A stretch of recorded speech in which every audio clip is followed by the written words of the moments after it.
Pablo está escribiendo ese primer capítulo de Romanos,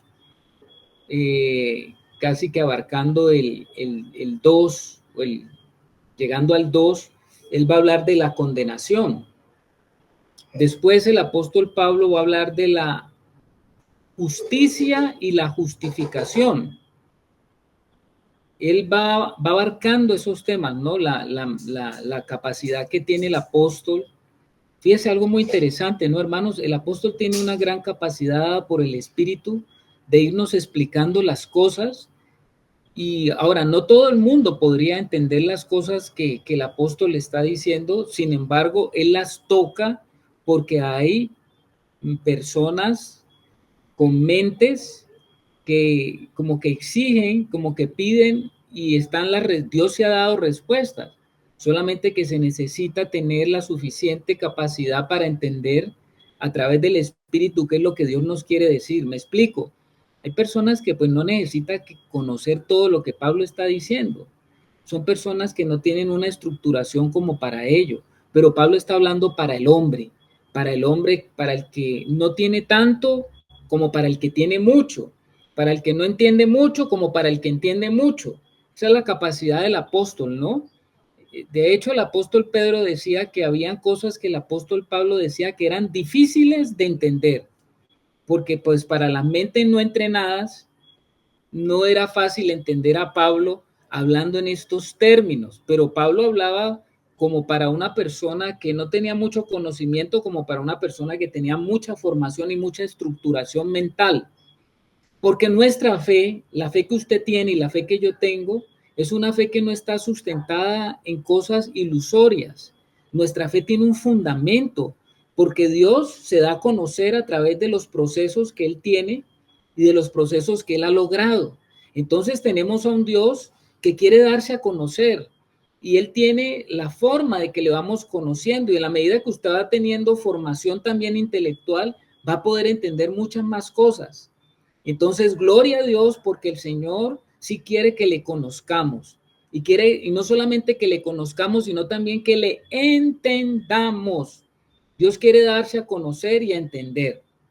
Entonces, Pablo está hablando de cómo es esto de la condenación y por qué todos caímos en condenación. Después Pablo va a hablar de la justicia, después va a hablar de la justificación. Ahora, en el capítulo 5, del versículo 12 al 21, Pablo reúne todas estas cosas. Pablo reúne la causa de la condenación, Pablo reúne la causa de la justificación y Pablo nos va a explicar que esto es por causa de la justicia de Dios. Vamos a verlo para que usted no se vaya a enredar tanto, mi hermano. Digamos que el versículo del capítulo 5, que vamos a ver desde el versículo 12 al 21, es como un contraste entre la condenación y la justificación. Él ya lo había tocado por separado. Él había tocado, ¿no? En la justificación, fíjense que nos detuvimos bastante tiempo, ¿no? Viendo esos versículos, viendo la fe de Abraham, viendo qué era la justificación. Pero ya Pablo aquí no va a hablar solamente de la justificación. Pablo va a hablar de la condenación versus la justificación y en lo que él va a ir explicando, amado hermano, él va a dar el desarrollo de la explicación de cómo Dios ve las cosas. ¿Cómo? Sí, así como lo oye, cómo Dios ve las cosas y cómo Dios las resuelve. O sea, él nos está mostrando prácticamente cómo piensa Dios. Cuando él desarrolla lo que va a hablar del versículo 12 al 21, Pablo va a explicar por qué Dios actuó así, por qué Dios hizo lo que hizo.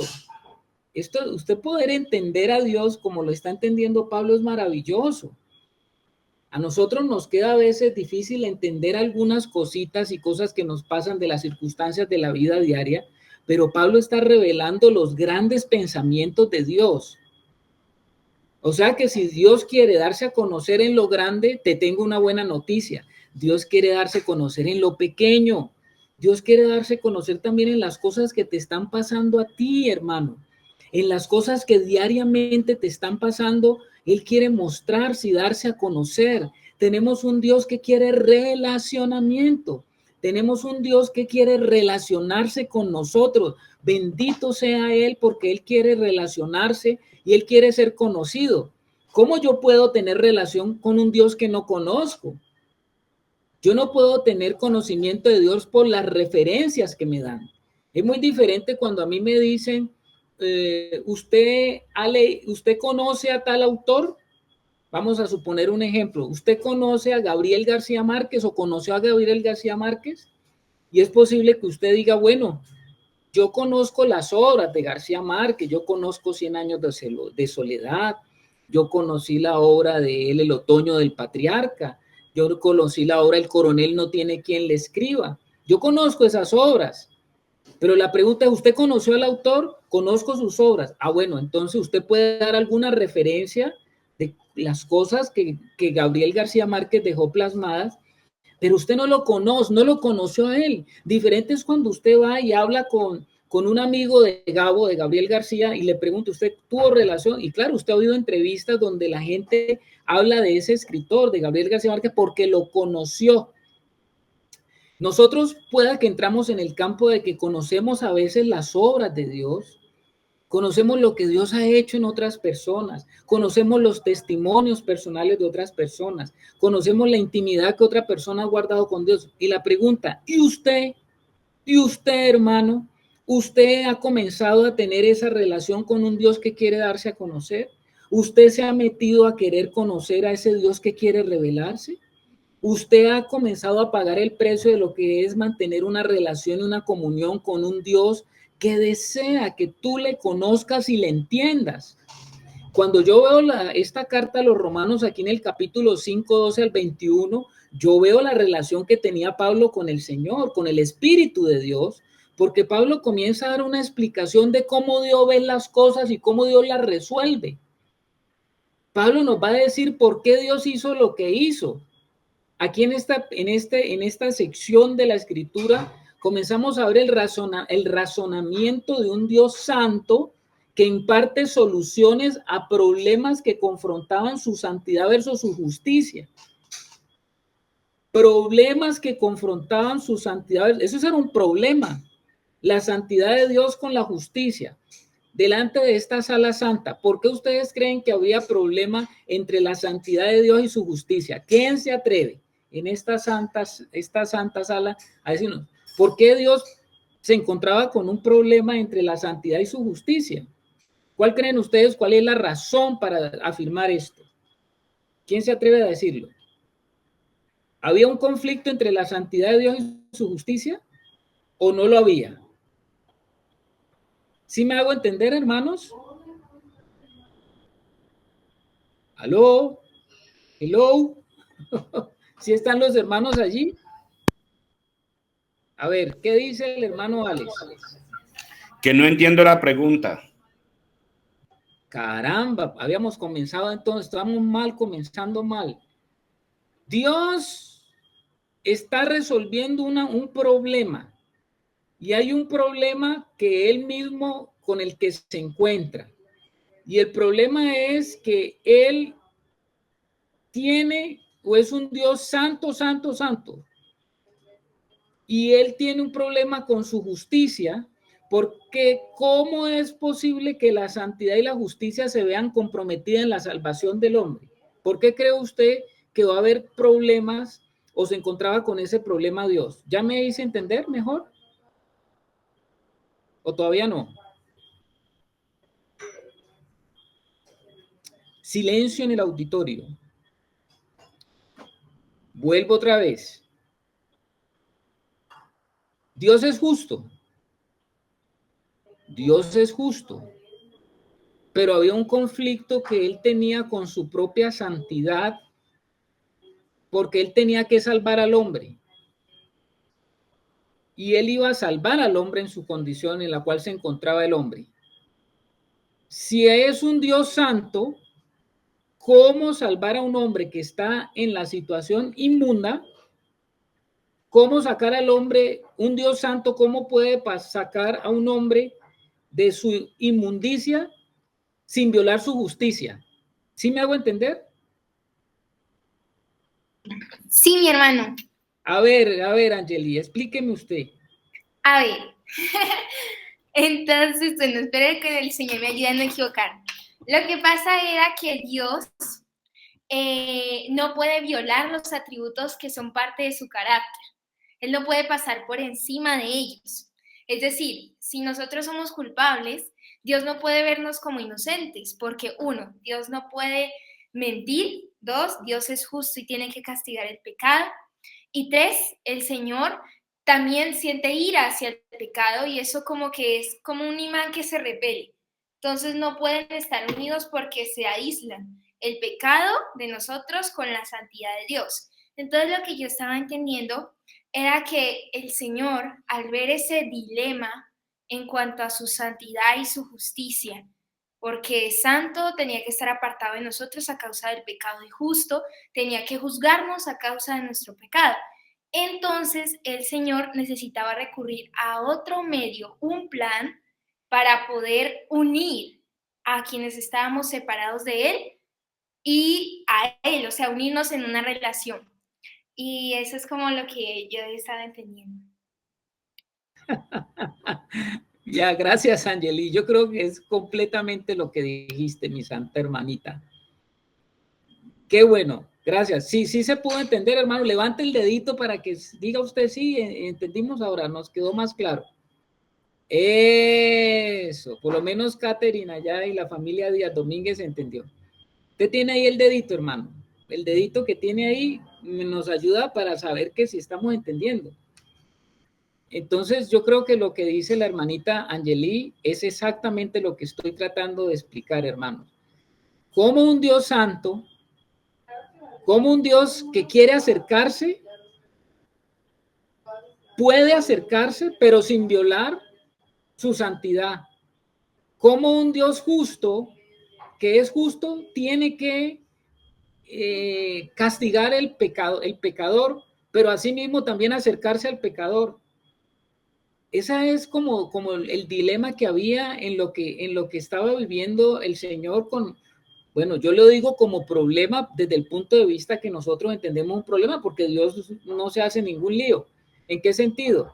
En que de todas maneras Él sí tenía un plan, y ese plan ya estaba estipulado desde antes de la fundación del mundo, porque desde antes de la fundación del mundo el Señor ya sabía cuál era ese plan. Hay un cordero inmolado que aparece en Apocalipsis, que se le muestra a Juan, que dice que está allí desde antes de la fundación del mundo. Ya estaba la provisión para el hombre, porque el Señor, que sabe todas las cosas, ya sabía lo que iba a pasar, pero no por el hecho de que Él sabía que iba a pasar, no dejó de crear al hombre. Por amor creó, por amor ha mostrado, por amor se ha dado, pero también tenía su plan, que se llama el plan de salvación. Entonces, el razonamiento de un Dios santo que imparte soluciones a problemas que se encontraban entre sí. Entonces, esta sección de Romanos 5, del 12 a 21, nos deja ver, ¿qué nos deja ver? Que el triunfo de la gracia iba a darse sobre la condición del pecado del hombre. Eso es lo que nos va a mostrar esta enseñanza. ¿Qué significa el triunfo de la gracia? Cómo la gracia llegó a convertirse en el gran plan de Dios que sale manifiesto para arrasar con la condición del pecado. Dios tenía en mente a un hombre santo que llegaría a tener la vida de Dios como vida propia. Y ese es su hijo.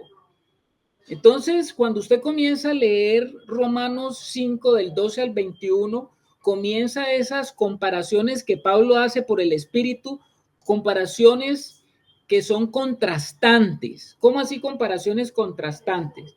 Para Pablo hacer resaltar lo uno sobre lo otro, pues comienza a hacer contrastes. Por eso es que Pablo comienza a hablar por un lado de Adán y por otro lado de Cristo. O sea que en esos contrastes Pablo nos habla de dos hombres.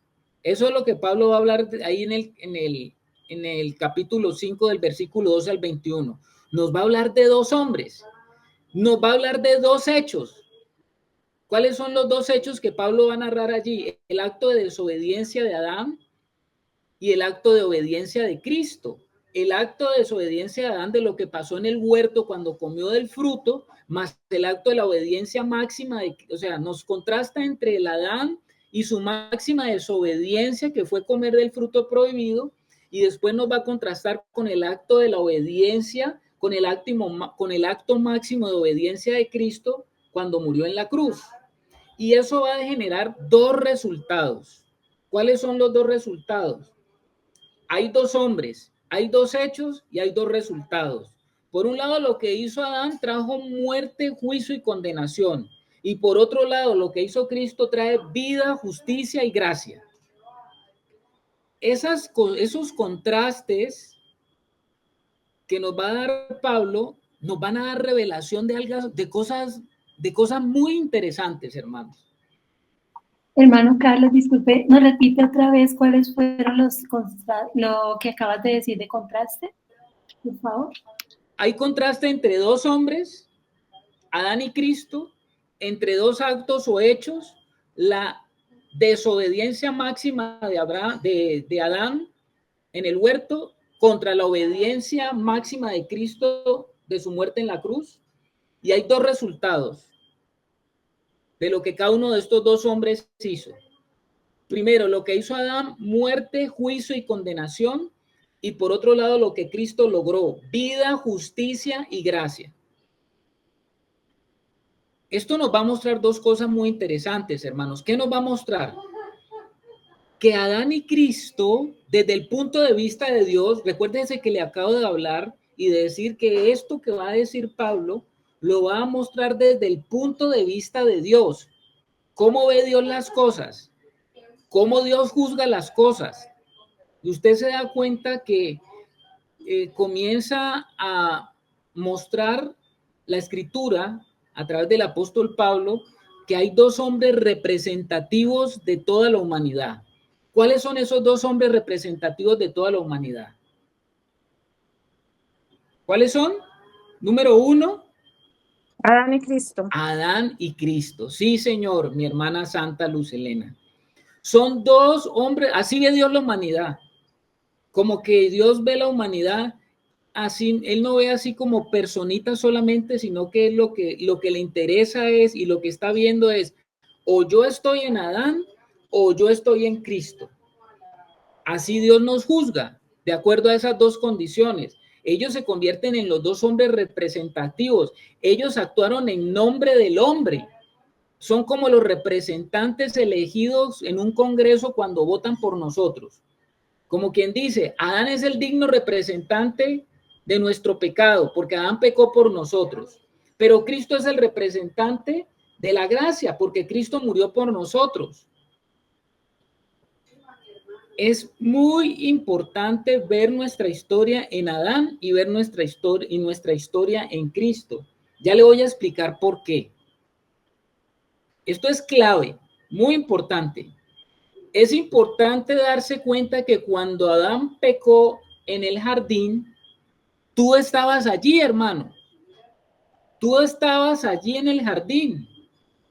Pero tú me puedes decir, oiga, pero a lo sumo, si yo tengo 16 añitos, o si yo tengo 30, o si yo tengo 50, o si yo tengo... Esa historia de jardín fue hace mucho tiempo. ¿Cómo así que yo estaba allí?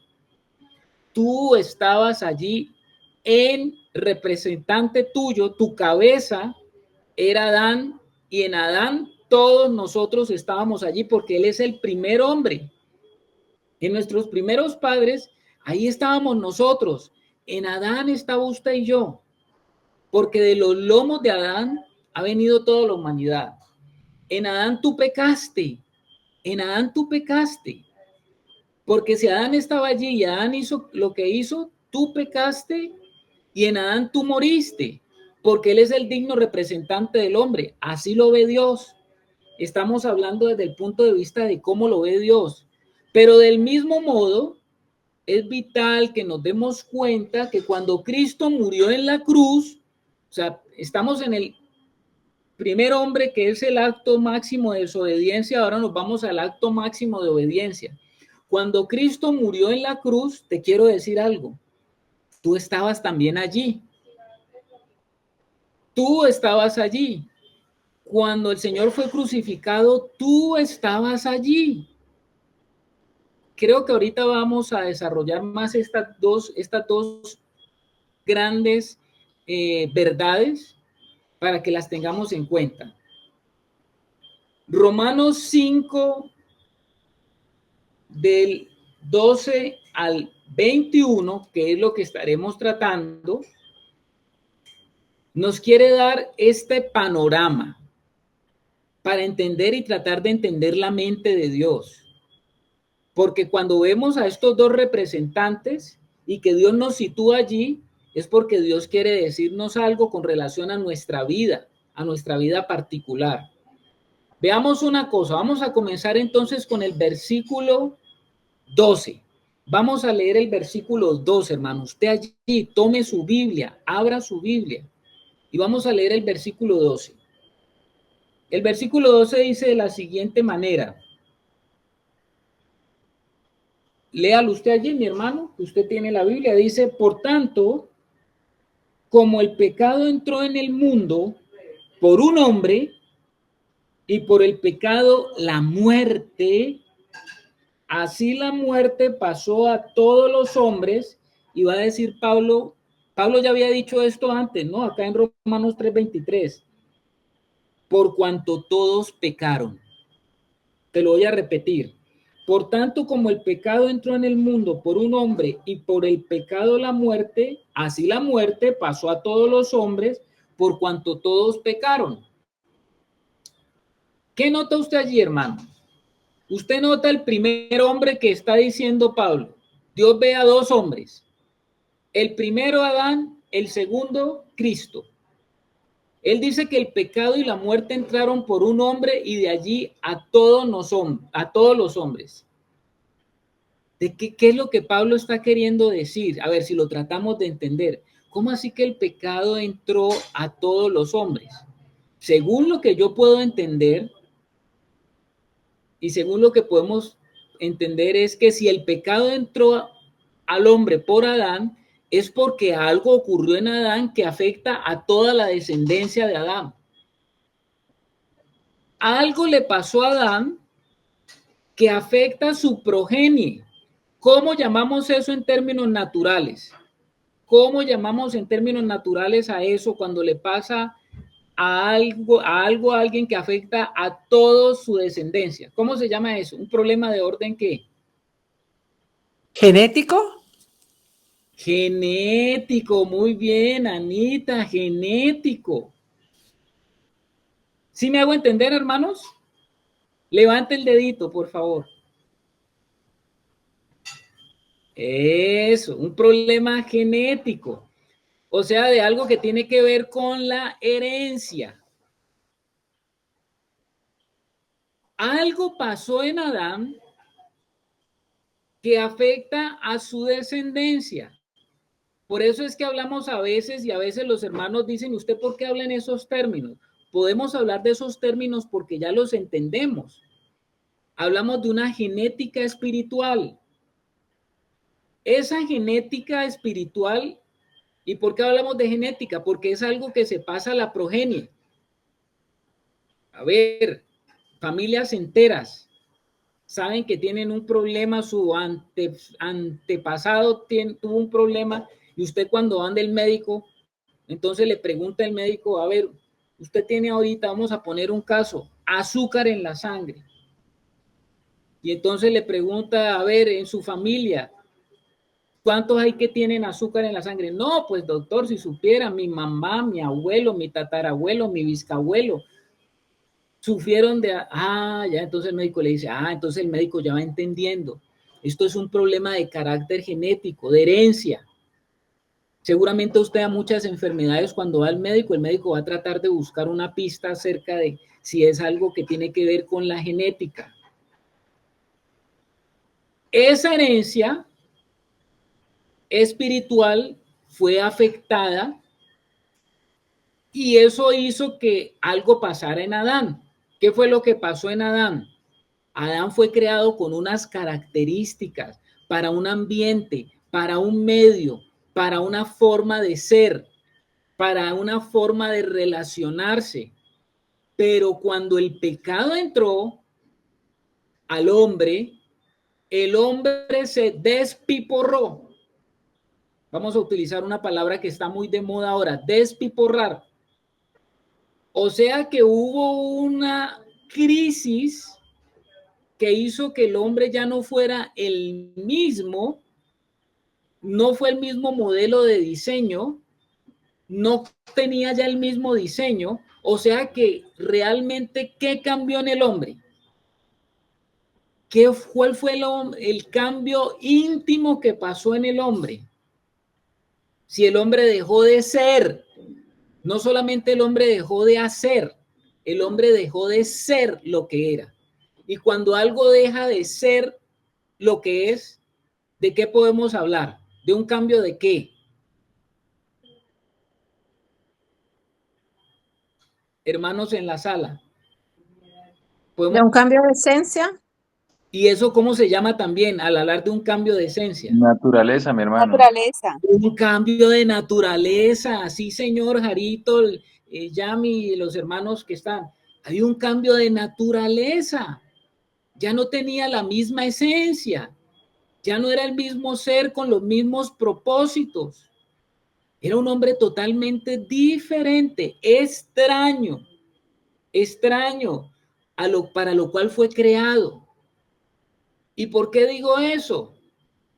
Porque la palabra de Dios nos está diciendo que el pecado y la muerte, está diciendo allí, entraron por un hombre y de allí a todos los hombres. O sea que parece que el pecado invadió, voy a hablarlo de esta forma, totalmente la naturaleza de ser del hombre y hace que el hombre entre en una condición de una naturaleza totalmente diferente.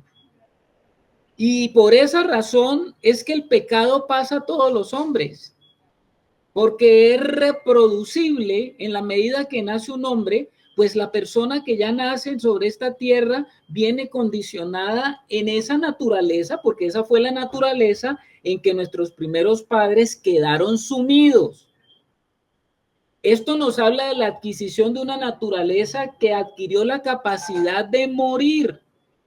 Y esto es muy importante, hermanos, porque el hombre no nació para morir. Esto de la muerte era algo extraño para el hombre. Esto de la muerte es algo antinatura del hombre que estaba sin pecado en Edén.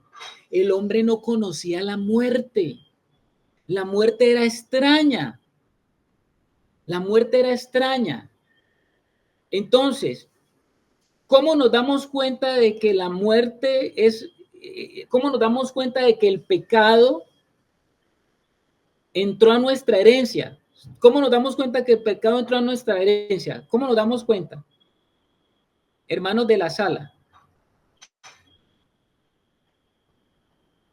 ¿Cómo nos damos cuenta? Porque no tenemos que esforzarnos por pecar, sino que ya es algo innato. Bueno, sí, también, pero ¿cuál es la prueba contundente de que todos estamos en pecado? Porque morimos. Exactamente, mi hermana santa. La prueba de que la prueba de que todos estamos en pecado es porque morimos. El hecho de que todos nos morimos nos habla de la realidad del pecado. Esto es muy importante, ¿no? La muerte, el pecado y la muerte son una pareja siempre que andan juntos, van cogidos de la mano. Es más, Santiago dice que el pecado da luz a la muerte. Todos morimos porque recibimos la misma sentencia de Adán. ¿Cuál fue la sentencia que le dio el Señor a Adán? El día que comas de este fruto, ciertamente morirás. La paga del pecado es muerte, nos está diciendo Pablo ahorita nuevamente. Nosotros vivimos en un mundo con cuerpos que comprueban que la sentencia de Dios se ha cumplido, se cumple y se cumplirá. ¿Hasta cuándo? Hasta que venga la expresión del mundo venidero. Este mundo venidero no tiene relación con el pecado.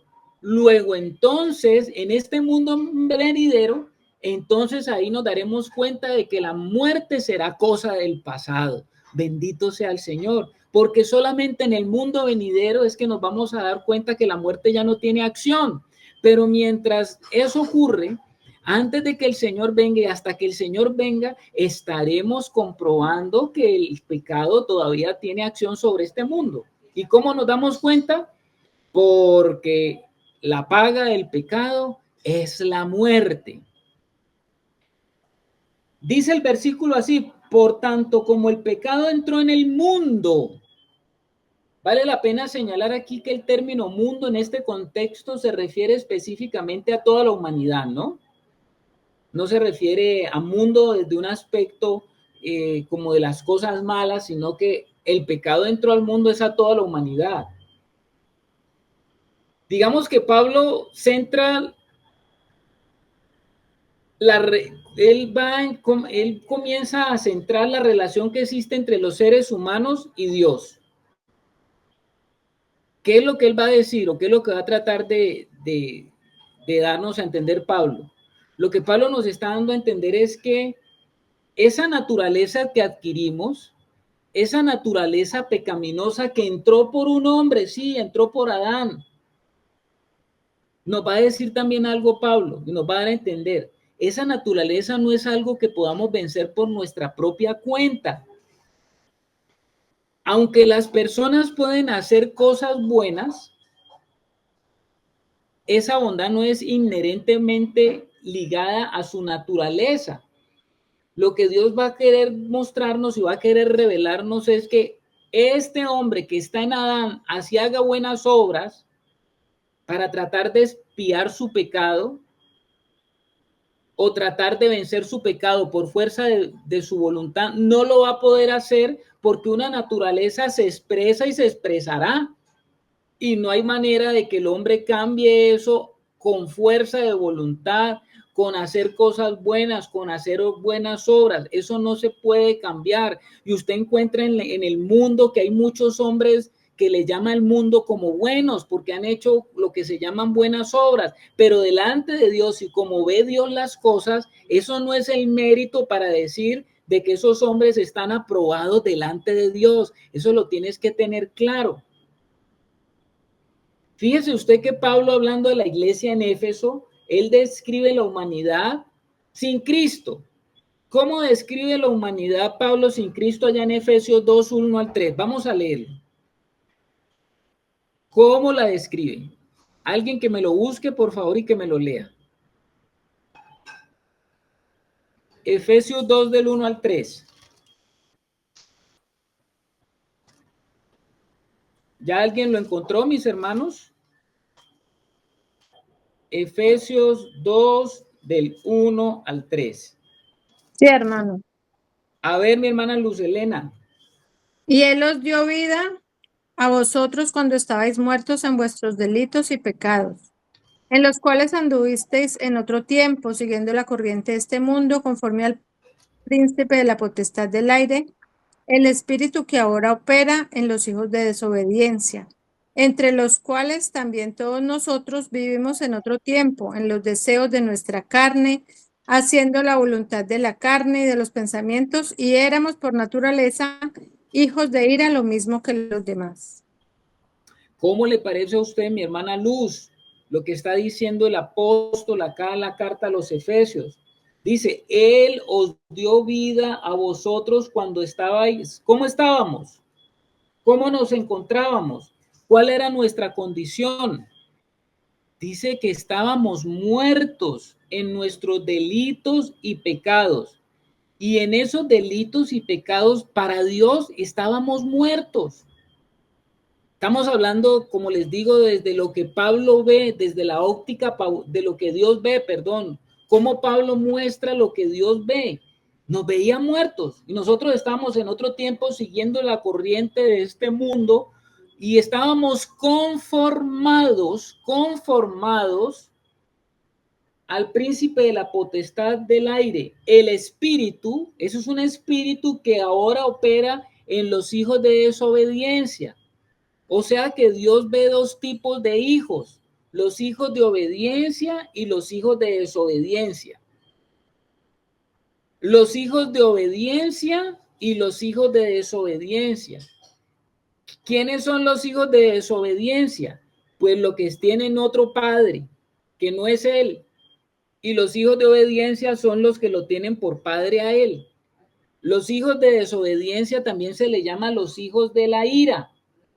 Y estamos los hijos de la obediencia, los cuales llaman los hijos de su complacencia. Los hijos de la desobediencia están en Adán, los cuales son regidos por un espíritu. Los hijos de la obediencia están en Cristo, los cuales son regidos por un espíritu. ¿Estamos bien, hermanos? ¿Entendido hasta allí? Sí, Carlitos. Gracias, Anita. Ahí está el dedito arriba. Muy bien. Gracias. Muy bien, muy bien. Ahí vamos entendiéndonos. Lo que queda claro del argumento de Pablo aquí es que la muerte fue una consecuencia del pecado. Eso ya lo había dicho Dios, era la sentencia para el pecado. Y nosotros entendemos que justamente después de que Adán y Eva pecaron, lo primero que hizo Dios fue sacrificar animales para proporcionarle ropa a Adán y Eva. O sea que desde allí comenzaron a ver la muerte. Adán y Eva comenzaron a entender que había una muerte también de lo físico. Y esa muerte significaba separación. Hubo sacrificio allá en el huerto. Y se dieron cuenta ellos de la desnudez debido a su pecado. Ya hemos hablado en otras oportunidades de eso. Sin embargo, sabemos que la muerte, que comenzó como una separación en Adán y Eva, porque ellos fueron separados también de la presencia de Dios. Recuerde usted que cuando ellos pecaron, sí, el Señor les hizo vestidos, les dio una provisión, y les dio una provisión para que en ese momento no cayeran muertos fulminados, porque si no hubiera habido esa provisión habían quedado muertos fulminados. Les dio una cubierta, una cobertura para protegerlos y que no murieran instantáneamente físicamente. Y Dios los sacó de su presencia, salieron del huerto, y como salieron del huerto, ellos se convirtieron en seres mortales con una vida limitada, caída. Y ellos comenzaron a ver que también su cuerpo se iba desgastando y que así como habían experimentado la separación de Dios, finalmente ellos iban a experimentar separación del uno del otro también y separación del mundo exterior. O sea que la muerte física se comenzó a dar y se comenzó a mostrar en la realidad. Y esto que ellos adquirieron, lo transmitieron a sus hijos. ¿Qué transmitieron? Primero el pecado. Y como consecuencia del pecado, pues también transmitieron la muerte. El pecado siempre conduce a la muerte, así lo dice Pablo. Y ese fue el trágico resultado y que es ineludible del pecado que Adán cometió en el jardín del Edén. Y eso lo está aclarando aquí Pablo y está diciendo Pablo ahí en Romanos. Por tanto, como el pecado entró en el mundo por un hombre y por el pecado la muerte, así está explicando Pablo, así, de esta manera, así fue que se dio que la muerte pasó a todos los hombres. O sea que Pablo está explicando cómo fue que la muerte llegó a ser una realidad nuestra, una realidad de nuestro día a día.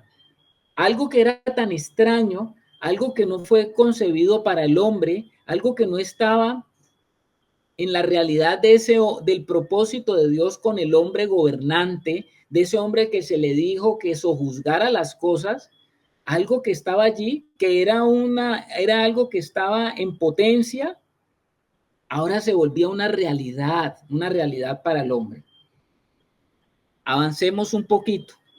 Vamos a leer ahora el versículo 13 y 14, los dos juntos para que los podamos ver los dos juntos. Dice Pablo lo siguiente: pues antes de la ley había pecado en el mundo, pero donde no hay ley no se inculpa de pecado.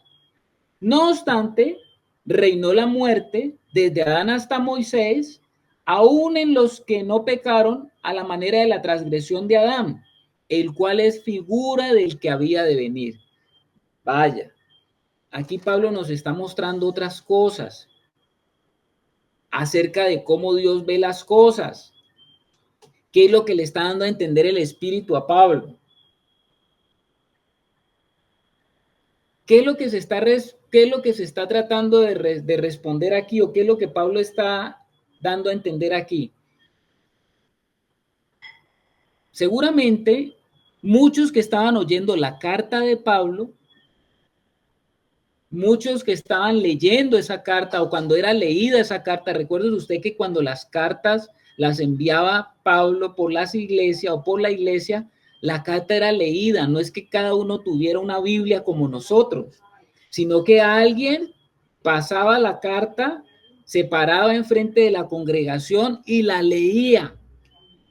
Y así algunos hermanos muy juiciosos que se llamaban los copistas, hacían algunas copias. Recuérdese que en esa época no había fotocopiadoras. Entonces se tenían que hacer copias a mano.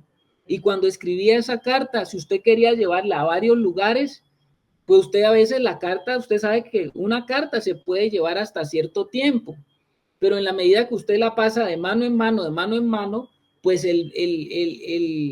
la carta se va deteriorando, ¿no?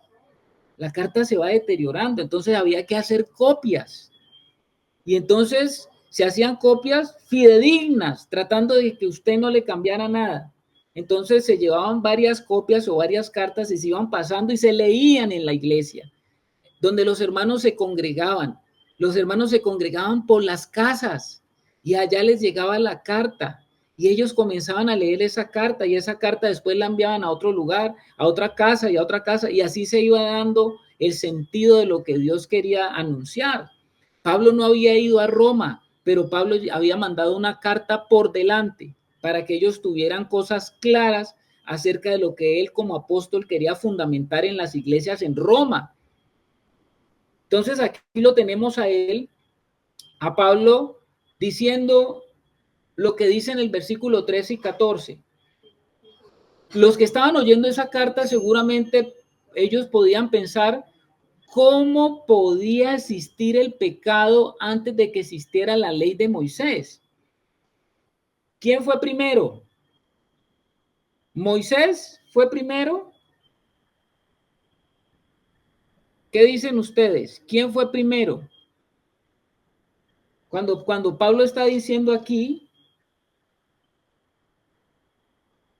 él está hablando acerca de la ley y a qué él se está refiriendo, a la ley de Moisés. Y lo que él está diciendo aquí, ¿sí? ¿Alguien dice algo? Adán. Y Adán dice por allá. Moisés fue mucho después. Moisés fue el promulgador de la ley. O sea que antes de la ley, ¿qué pasaba con el pecado? ¿Qué creen ustedes que pasaba con el pecado? No se inculpaba de pecado, no se inculpaba de pecado porque no había ley. Bueno, entonces muchas personas que estaban leyendo la carta de pronto hacían ese análisis como el de Anita. ¿Cómo así? La ley de Moisés fue dada cuando ya había pecado. Entonces, ¿cómo así, Pablo? Entonces, lo que Pablo va a explicar cuando dice que sin ley no hay pecado, ¿qué es lo que él quiere decir con pecado allí? ¿Es que no había el pecado o sí había el pecado? Sí hay pecado. Sí hay pecado. Lo que no hay es transgresión. Ya les explico. Dentro del contexto, Pablo no estaba diciendo que el pecado no existía, sino solo que uno no puede literalmente quebrantar una ley a menos que esa persona esté sujeta correctamente a ella. ¿Me explico? ¿Qué es lo que Pablo quiere aclarar? No es que el pecado no existiera antes de la ley de Moisés, sí existía, porque los seres humanos siempre han pecado desde el jardín del Edén. Lo que está diciendo Pablo es que el pecado en sí no se les aplicaba a las personas antes de la ley. no era una transgresión en el sentido de quebrar los mandamientos dados por Dios, las palabras escritas de la ley, sino que era que simplemente la humanidad pecadora expresaba su naturaleza pecaminosa, engañosa y egoísta, inmoral, caída, terrible, la estaban expresando, pero ellos no se daban cuenta necesariamente que había delante de ellos la condenación del pecado. Ya lo explico también. Es como si usted va por una calle, y eso es lo que la gente alega, ¿no? Usted va a una calle y usted voltea a la izquierda y resulta que allí no había una señal de tránsito. De pronto, la persona que torce a la izquierda es evidente que no debe cruzar, pero no hay una ley de tránsito. Yo he visto ese caso, es evidente que no se puede cruzar y uno se da cuenta que de pronto allí hubo una ley de tránsito, sino que alguien la arrancó. Entonces, cuando usted le viene un policía de tránsito y lo ve que usted está cometiendo eso, le dice, oiga, ahí no se puede voltear a la derecha. ¿Cuál es la defensa suya? Delante del policía de tránsito. ¿Cuál es la defensa suya? Las señales de tránsito, hermano. Exacto. ¿Qué le dice usted al policía de tránsito? Ahí no hay ninguna señal que diga que no lo haga. Exactamente. Aunque para usted sea evidente que ahí arrancaron la señal, lo que usted alega es, vea, señora gente, allí no hay ninguna ley, ninguna muestra de que yo no podía voltear a la izquierda. Y es posible que usted gane la reyerta que se presenta allí, porque efectivamente, a pesar de que sea evidente de que usted no debe voltear allí, como no hay una ley allí que le muestre, usted dice, no, señor policía, ahí no hay ninguna ley, no hay ninguna señal, por lo tanto, yo no soy culpable de haber violado eso que dice allí. ¿Sí estamos? No hay ninguna prohibición. Exactamente. Entonces, ¿qué es lo que Pablo está diciendo allí? Que la humanidad no puede reconocer la existencia del pecado si Dios no nos ofrece algo que nos pueda ayudar a identificarlo, algo como la ley. En nuestra mente esos pecados no se cuentan. De hecho, siguen siendo pecados, pero usted no los cuenta, se hace como que no es con usted. La presencia de la ley no convierte la justicia en pecado, sino que convierte esa supuesta ignorancia en un conocimiento cierto de nuestra propia maldad. ¿Qué es lo que quiere decir eso? Que Pablo ha demostrado que la naturaleza pecaminosa en la que nació todo ser humano dio como resultado que las personas se separaran de Dios y murieran, y el hombre tenía que entender de que algo mal estaba allí. Si estaba la muerte es porque algo mal está pasando. El pecado estaba presente, pero no era contado, no era considerado como transgresión hasta que vino la ley. La humanidad hacía lo que le parecía correcto, cada quien hacía lo que a su juicio estaba bien. Claro que había conciencia en la humanidad, cada uno tenía la conciencia, pero esa conciencia era apagada, y eso lo explicó Pablo ahí en Romanos 1, porque cada uno pretendía acallarla por la actividad del pecado en la carne. Pero el hombre se excusaba diciendo que no había una medida objetiva que me indicara claramente lo que le desagradaba a Dios. ¿Quién no sabe qué es lo que le desagrada a Dios si allá en el corazón está escrita esa ley? Por eso es que Pablo va a decir allí, pues antes de la ley había pecado en el mundo, pero donde no hay ley no se inculpa de pecado. ¿Qué es eso de inculpar? O sea, es incriminar, acusar, reprochar. Y el hombre sabe que está en pecado, pero como no hay algo objetivo que le dice eso es pecado, entonces el hombre quiere hacerse el de la oreja mocha y dice no hay pecado. Pero todos los días la muerte que se está presentando alrededor nos está demostrando que seguimos siendo pecadores. Toda persona nació en ese pecado, con una naturaleza pecaminosa. La gente miente, roba, y en ese tiempo igual. Antes de que apareciera la ley, la gente mentía, robaba, asesinaba, cometía adulterio y hacía todo lo que estaba mal. Aunque no pecaron directamente contra un mandato escrito de Dios, Ellos sí sufrían las consecuencias del pecado de Adán, el pecado en el que nacieron. Finalmente todos acabaron muriendo. Pablo lo expresa de manera poética. Dice, la muerte reinaba. ¿Cómo le parece como lo dice Pablo, no? Dice en el versículo 14, justamente dice, no obstante, reinó la muerte. Así no hubiese la ley escrita de Moisés, los hombres se daban cuenta de que tenían esa naturaleza pecaminosa por cuanto se seguían muriendo y la gente se moría. Entonces ellos no podían decir, no, estamos bien. Lo que tenían que decir es, no, seguimos en el pecado de nuestro primer padre. ¿Estamos claros, hermanos? ¿Sí? Bueno, el hermano Wilson. Bien. ¿Los otros hermanos? Sí, Carlitos. O sea que Pablo nos está dando la prueba contundente de que todo está mal en el hombre. No había aparecido la ley. No importa, pero la muerte reina. No obstante, reinó la muerte desde Adán hasta Moisés. Aún antes de que apareciera la ley, ya nos estaba mostrando el Señor y nos estaba revelando el Señor de que la muerte estaba allí presente. La muerte reina. ¿Por qué será que Pablo dice de que la muerte reina? ¿Por qué se ve la muerte como un reino? ¿Qué piensan ustedes los de este auditorio santo, esta sala? ¿Por qué creen que se le acuña a la muerte eso de que la muerte reina? ¿Por qué Pablo dice eso? No obstante, reinó la muerte desde Adán hasta Moisés. Aún en los que no pecaron a la manera de la transgresión de Adán, el cual es figura del que había de venir. ¿Por qué se dice que la muerte reina, hermanos? ¿Qué piensan ustedes? Porque se enseñorea, Carlitos. Bueno, se enseñorea, dice Anita. ¿Quién más dice? ¿Qué piensa cuando se oye hablar de que la muerte reina? ¿Se les ocurre algo, mis santos hermanos? Cuando se dice que la muerte... A ver. Carlitos. A ver, hermana Rebeca, es Lorena. Pero así rapidito nomás. Porque el aguijón del pecado, el aguijón de la carne es el pecado. El pecado le daba poder a la muerte. Entonces, como éramos pecadores desde Adán a Moisés, entonces reinaba la muerte porque lo que sabíamos es pecar.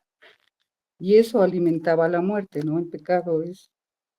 A ver, la ley es... ¿Cómo es? A ver, la ley le dio poder al pecado. Y el pecado, es el aguijón de la muerte, es el pecado. Eso. Sí me hice entender, no sé. Sí, mi hermana, sí entendimos. Muy bien, Rebequita, ya están las tres hermanas en Ecuador, Maite, Rebeca y la hermana María Eugenia. A ver, vamos a ver qué nos dice acá la hermana Lorena. Yo, Angeli, voy a decir que yo creo que la muerte se refiere como un reinado porque ella prácticamente nos subyuga, es algo de lo que no podemos escapar, es como algo que nos tiene apresados y ya determina como todo nuestro destino. Entonces, termina siendo algo como un rey malvado, un rey violento y un reinado perverso en el cual estamos sumidos todos y ese es el énfasis del Señor, porque Él también cuando viene ya Jesús, su Hijo, nos habla también desde un reino, pero esta vez el reino de los cielos. ¿Por qué? Porque los humanos necesitamos estar gobernados por alguien y en este caso Dios no deseaba que fuera la muerte, como lo estaban las personas que describe Pablo, como lo estamos nosotros lejos de la salvación del Señor. Muy bien, Natalie, Angeli, muy bien, mi hermanita. A ver, Ana Milena y después el hermano Wilson. Carlitos, porque es avasalladora, o sea, nos hace sus vasallos. Bueno, sí, nos hace sus vasallos, sí, señor. El hermano Wilson. Sí, mi hermano Carlos, porque reinaba porque no tuvo quien la vencía. Ya cuando viene el Señor venció la muerte, entonces reinaba sobre los mortales, sobre los seres humanos, la muerte precisamente porque estábamos separados del Señor. Amén. Bueno, reuniendo todo lo que han dicho los hermanos en esta sala santa, cuando se habla de que la muerte reina, pues se nos muestra primero como un enemigo, se nos muestra que es un enemigo como las palabras que ustedes han dicho, que subyuga, es un enemigo que es como un aguijón, que está allí presente permanentemente, que nos está impulsando cada día a hacer más pecado. La muerte reina porque acaba con toda pretensión del obrar del hombre. Todo lo que el hombre construye con su esfuerzo, con su trabajo, con las satisfacciones de sus deseos y de la lucha de todos los días, porque el hombre se levanta todos los días debajo del sol, como dice Eclesiastés. Pero por más grande o más extenso o más deslumbrante o admirable que sea un ser humano, todo lo termina la muerte. Ese es el concepto que Pablo estaba hablando del reinado de la muerte. Digamos que la muerte es la bofetada a todo el orgullo del hacer del hombre sobre esta tierra. Cuando usted ve los hombres grandes de la historia, las conquistas, los reinos, los imperios, hombres que conquistaron a otros, hombres que subyugaron naciones enteras, hombres que esclavizaron a naciones enteras, una sola persona subyugó naciones, ¿no? Cuando hablamos de los imperios, de los reinados. Pero todos esos hombres quedaron subyugados bajo el poder de la victoria de la muerte, porque la muerte los terminó un día, por más que ellos trataran de prolongar su existencia, lo que ellos hicieron un día se acabó. Se acabó. Y cuando se acaba dice que se fueron de este mundo y ya no fueron más y dejaron de ser, como dice Eclesiastés, el que se fue dejó de ser, ya no es más, se acabó su tiempo, fuera, fuera, fuera de este mundo, ya no tiene más relación con este mundo. Por mucho que usted haya planeado, por mucho que usted haya vislumbrado, por mucho que sea un tenaz, por mucho que sea el hombre más tenaz o la mujer más tenaz sobre esta tierra, un día todo termina. Y la muerte es la bofetada a todo ese orgullo del hacer del hombre sobre esta tierra, porque cuando el hombre mira hacia atrás y ve que sus días se están acortando, el hombre lo único que puede llegar a concluir es vanidad de vanidades. Todo es vanidad. Si nos damos cuenta por qué Pablo dice que la muerte reina en ese estado, en esa condición en que él está mostrando al hombre caído, pero bendito sea el Señor, porque el reinado de la muerte se acabó para el que entra en Cristo.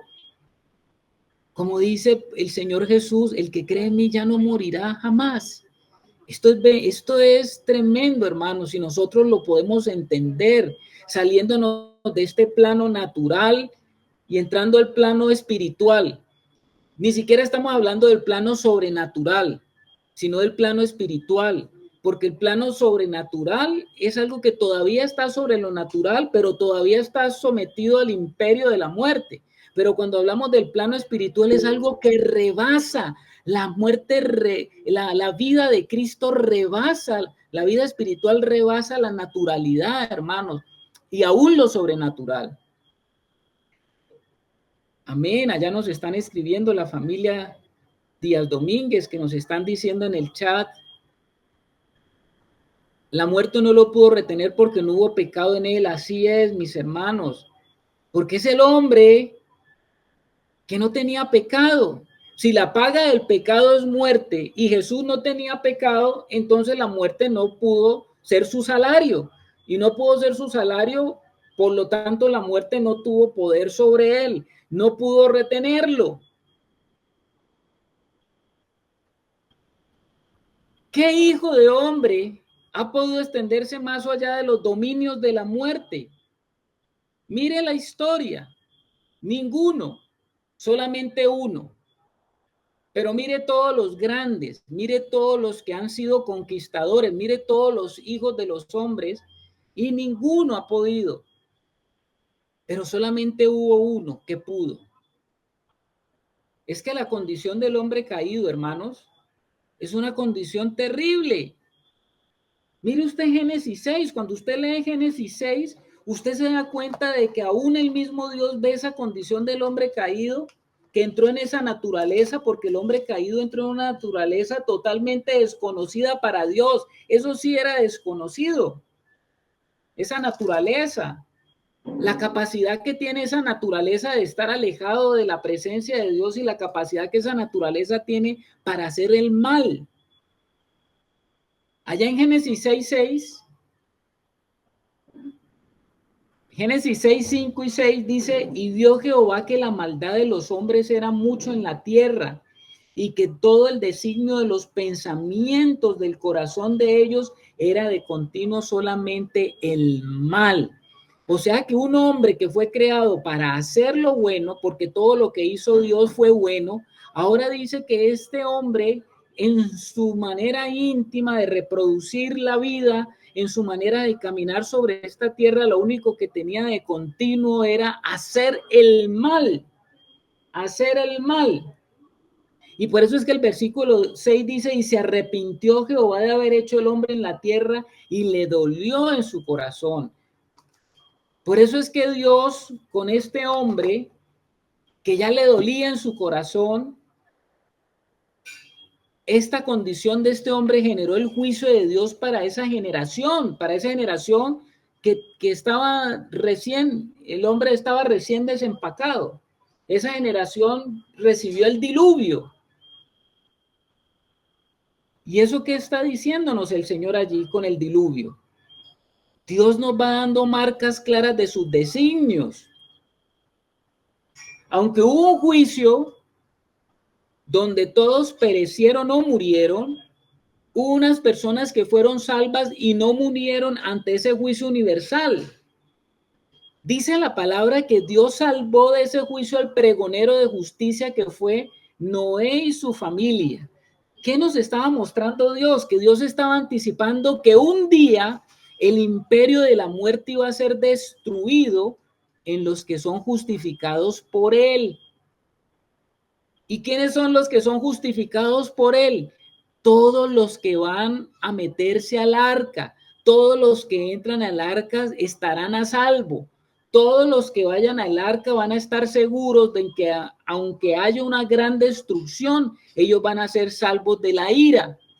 Y eso Dios lo estaba anticipando, Dios lo estaba mostrando, Dios nos estaba diciendo que vendría un día glorioso y ese día glorioso sería cuando el hombre pudiera entrar en otra realidad que él tenía preparada para que aunque alrededor estuviera todo acabándose, aunque todo estuviera destruyéndose, nosotros pasáramos por encima de la circunstancia, porque en Cristo todos somos pregoneros de justicia, porque tenemos la justicia y la justicia es el justo.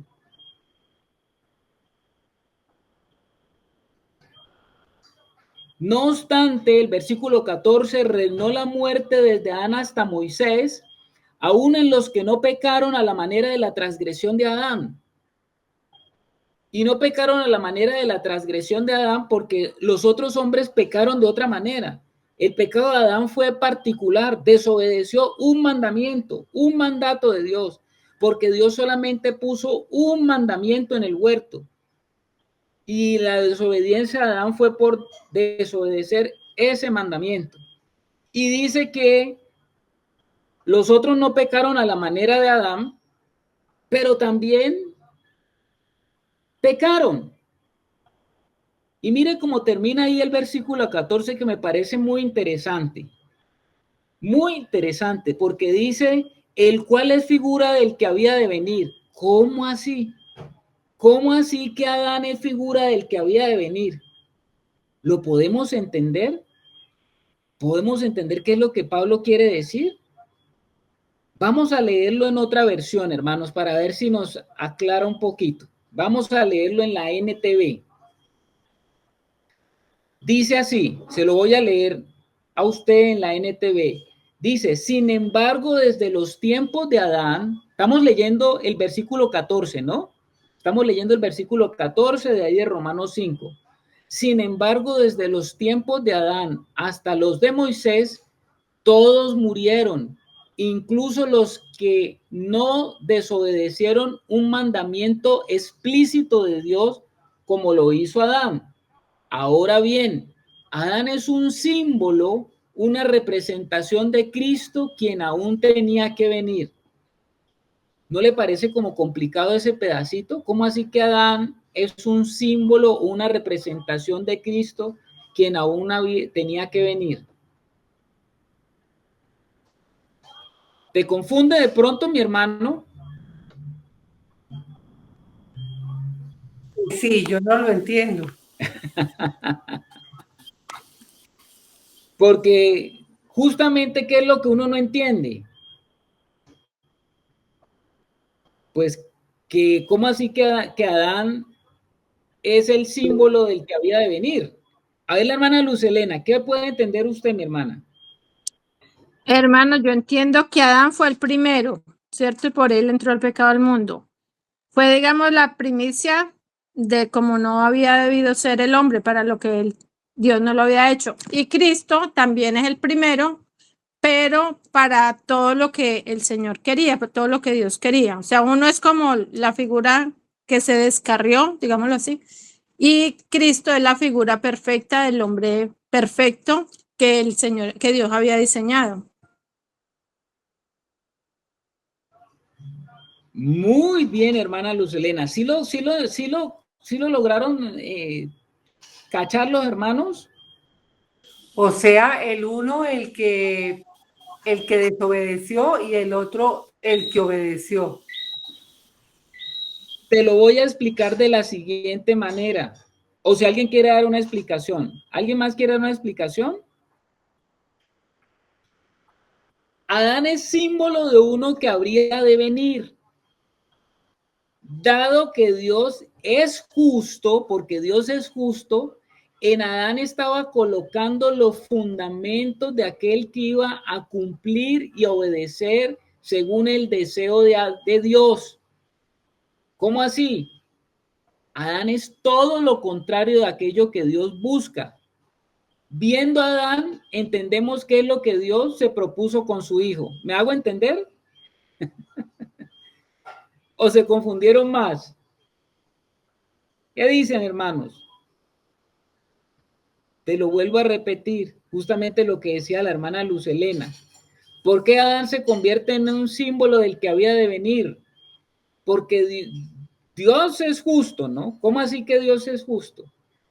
Dios, cuando comenzamos a estudiar ahora la enseñanza, dijimos que Dios a través de todo este pasaje que estamos leyendo desde el versículo 12 hasta el 21, Pablo a través del Espíritu quería enseñarnos a través de contrastes, contrastar. Entonces Dios está mostrando, por un hombre entró la muerte. Entonces, ¿qué debería de pasar por el justo? Que la muerte iba a salir. Un hombre salió del Edén y entró a conformar el mundo. ¿Qué nos tiene que mostrar? Que un hombre sale del mundo para entrar otra vez a Dios. Esa es la justicia. Dios nos está mostrando su justicia.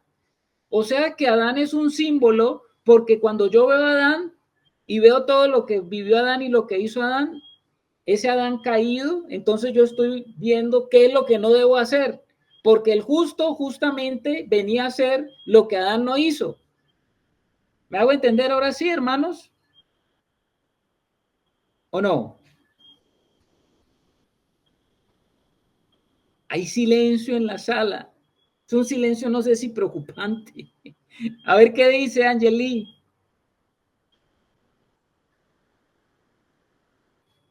Yo creo, mis hermanos, que podríamos resumirlo de la forma en la que tanto Adán como Cristo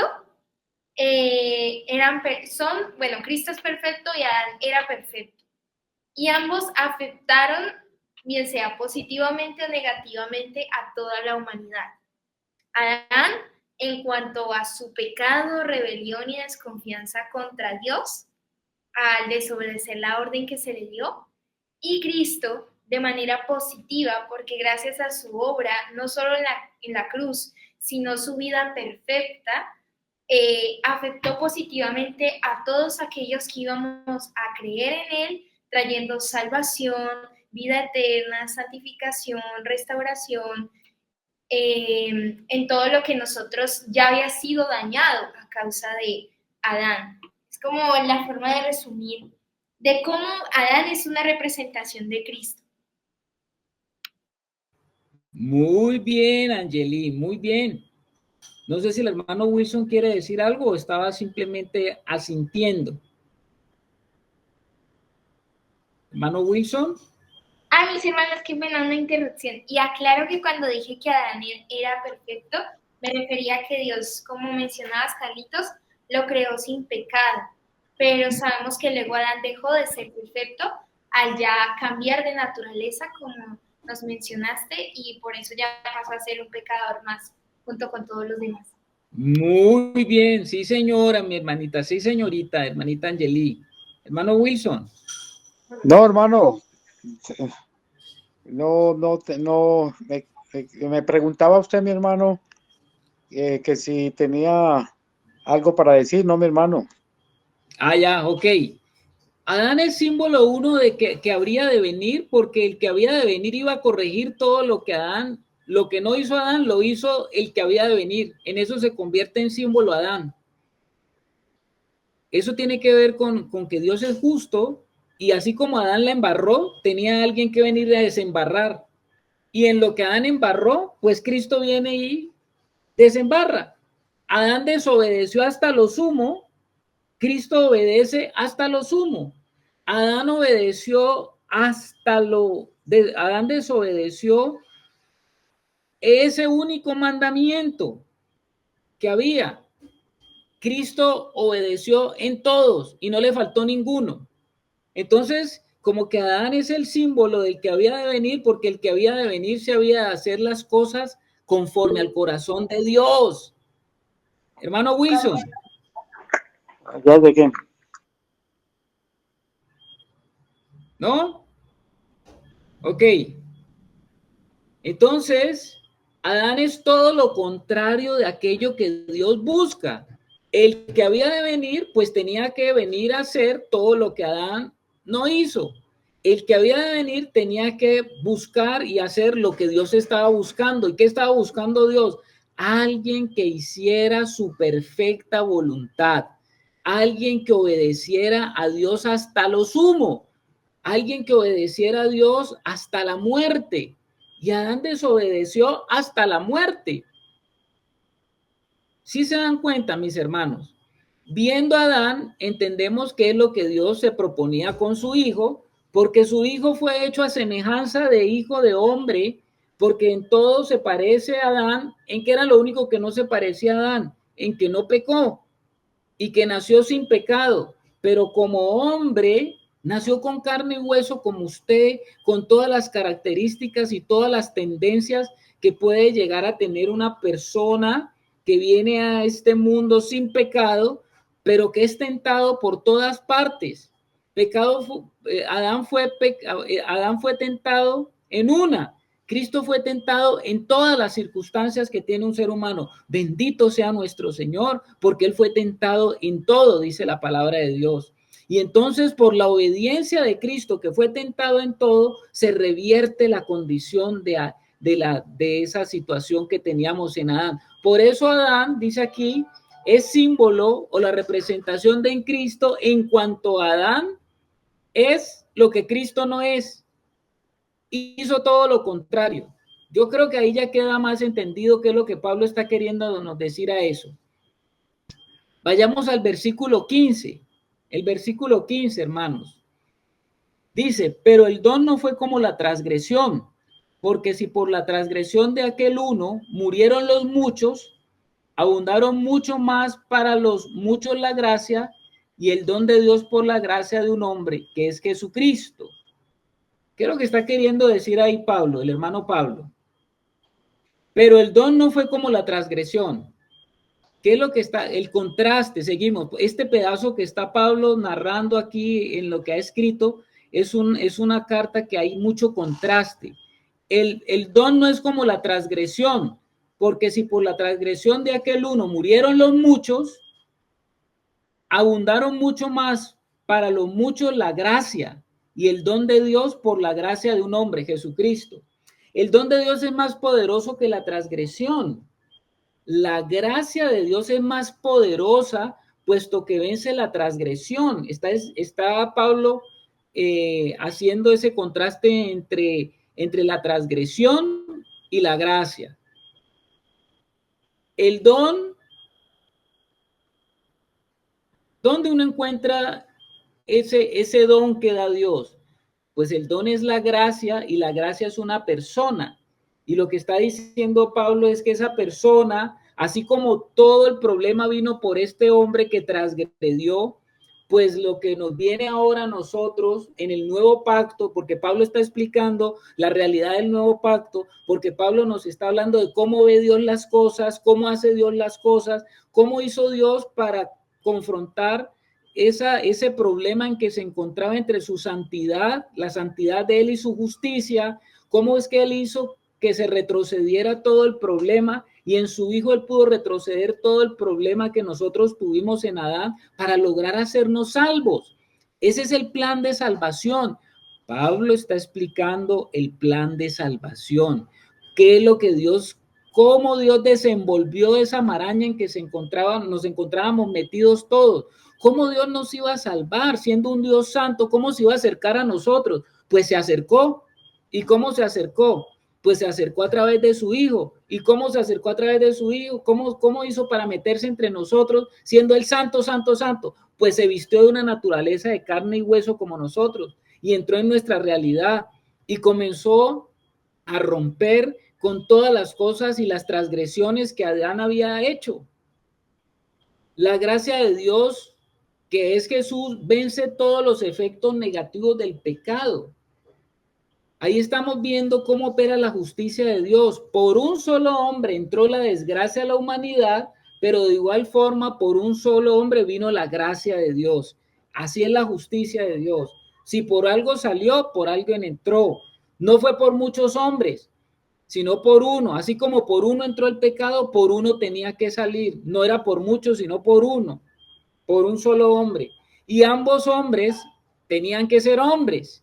No fue por un ángel, no fue por un espíritu, no, fue por otro hombre, porque en su justicia Dios sabía que tenía que ser otro hombre. Si no, no era justo. Si no era otro hombre, no era justo. Si no era otro hombre en carne y hueso, no era justo. En su justicia Dios quiso que tenía que ser otro hombre, porque es justo que si por uno entró el pecado, por otro hombre saliera. Eso es lo justo. Veamos el versículo 16.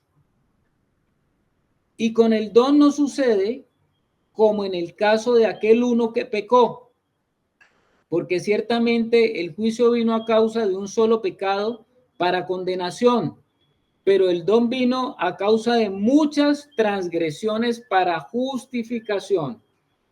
Sigue Pablo estableciendo un contraste entre pecado para condenación y muchas transgresiones para justificación. ¿Qué está diciendo Pablo? Por una ofensa de Adán vino el juicio. Por una sola ofensa de Adán vino el juicio, pero el remedio exigió que muchas ofensas fuesen puestas sobre Cristo cuando él murió en la cruz.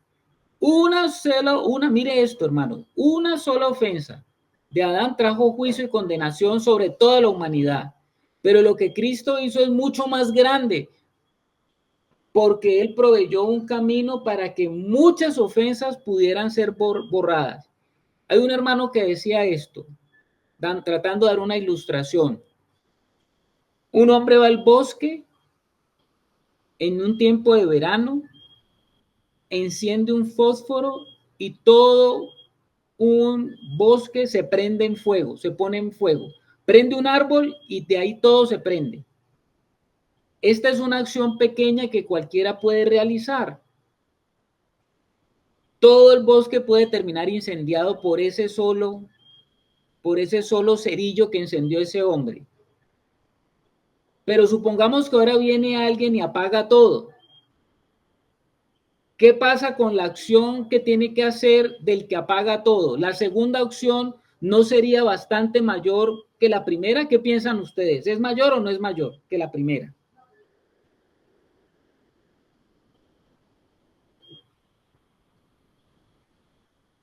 ¿Si es mayor o no es mayor, hermanos?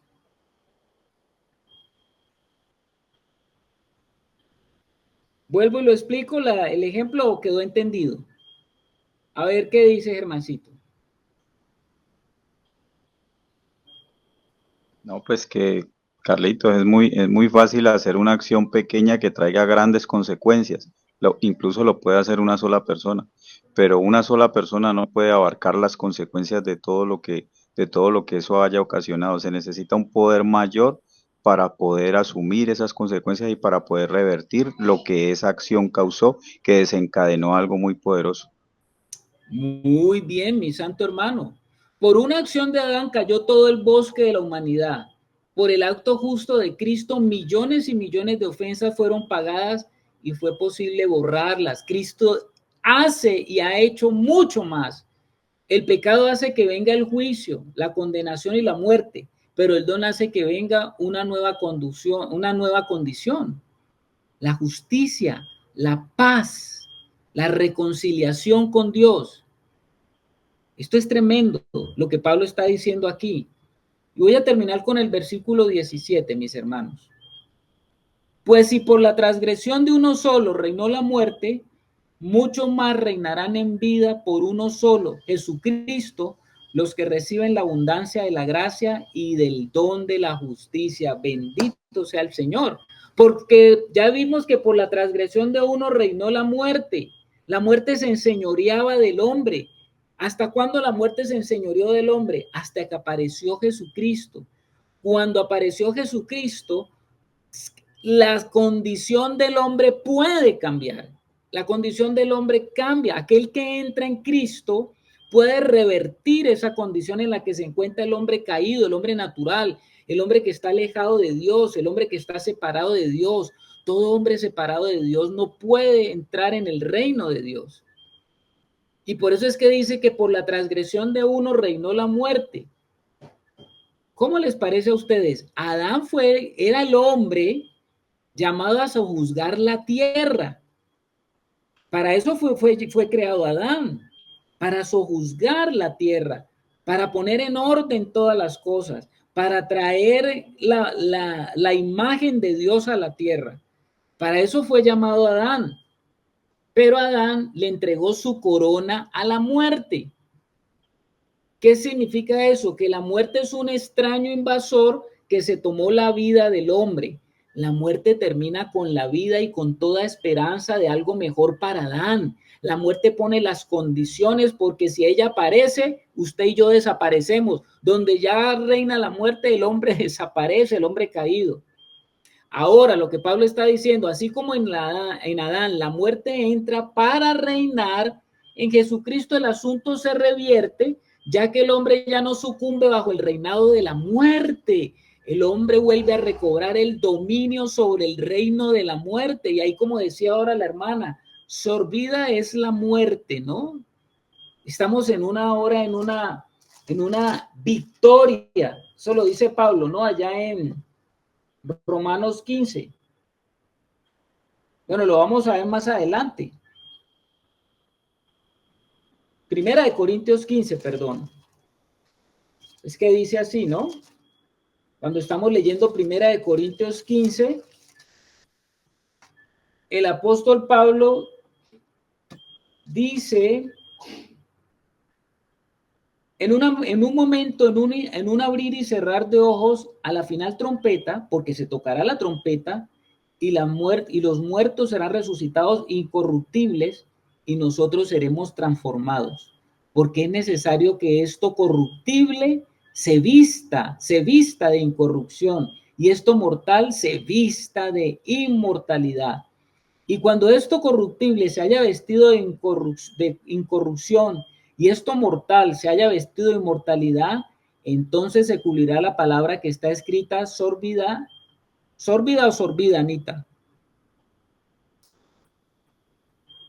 ¿Anita ahí? Sorbida, hermano. Vida. Sorbida Sí. es la muerte en victoria. Y hace la pregunta a Pablo, ¿dónde está, oh muerte, tu aguijón? ¿Dónde está, oh sepulcro, tu victoria? Yo creo que es tremendo lo que Pablo nos está dando acá en Romanos, todo lo que tiene que ver con el entendimiento de lo que Cristo vino a hacer en su obra, cómo Cristo vino a romper con toda esa incapacidad que tenía el hombre para poder acercarse a un Dios santo, santo, santo. Y cómo es que nosotros podemos descansar, porque Pablo está entendiendo la mente de Dios y Pablo nos está mostrando cómo Dios actúa, porque Dios es justo y no puede operar en injusticia, porque Dios juntó su santidad con la justicia, de tal manera de que todo lo que el plan de salvación se llevó a cabo, no podía violar su justicia. Y entonces aquí nos está mostrando cómo es posible cada uno de estos hechos. Y creo que dentro de 8 días vamos a ver aplicaciones prácticas de lo que esto significa para nuestra vida. Aquí estamos viendo la doctrina, lo que Pablo está enseñando, la enseñanza de la revelación de lo que el Espíritu le estaba mostrando acerca de cómo Dios actuaba. ¿Y por qué para nosotros es importante esto? Porque es que tú, hermano, y yo, la Biblia también nos revela que en nosotros coexisten dos naturalezas. Y ya vemos cuáles son las consecuencias de la naturaleza en Adán y estamos entendiendo cuáles son los resultados de la naturaleza en Cristo. O sea que, como si lo fuéramos a expresar, dentro de nosotros tenemos la naturaleza de Adán y la naturaleza de Cristo, para explicárselo. Lo explicaremos dentro de 8 días más despacio. Es decisión de nosotros poder movernos, vivir en la una o en la otra. Desde ya te pregunto, ¿en cuál te gustaría andar? ¿En la cual te gustaría vivir esta vida mientras estamos aquí todavía en este cuerpo? ¿En la de Cristo o en la de Adán? Eso es una pregunta que tú tienes que hacerte. Es más, algunos preguntarán, bueno, ¿y yo en cuál me estoy moviendo? ¿En cuál de las dos naturalezas me estoy moviendo más? ¿En la de Adán o en la de Cristo? Esa es una pregunta que solamente puedes responder tú, mi hermano. Porque como existen esas dos naturalezas, y aquí nos está dando Pablo todo lo referente a esta doctrina y enseñanza que tiene que ver con lo que pertenece a Adán y con lo que pertenece a Cristo. Y las está hablando por separado, lo que pertenece a Adán y lo que pertenece a Cristo. Pero resulta que en nosotros confluyen ambas naturalezas. Ambas confluyen. Y deberíamos entonces nosotros irnos dando cuenta, bueno, si confluyen ambas naturalezas, hay una sentencia para la naturaleza adámica y hay una sentencia para la naturaleza de Cristo. Entonces, en cada una de ellas voy a tener resultados diferentes. Entonces, mis hermanos, pensemos en eso, pidámosles al Señor que nos ayude y que nos permita entonces ir entendiendo lo que la Escritura está diciendo, pero aplicado también a nuestra realidad. Hoy no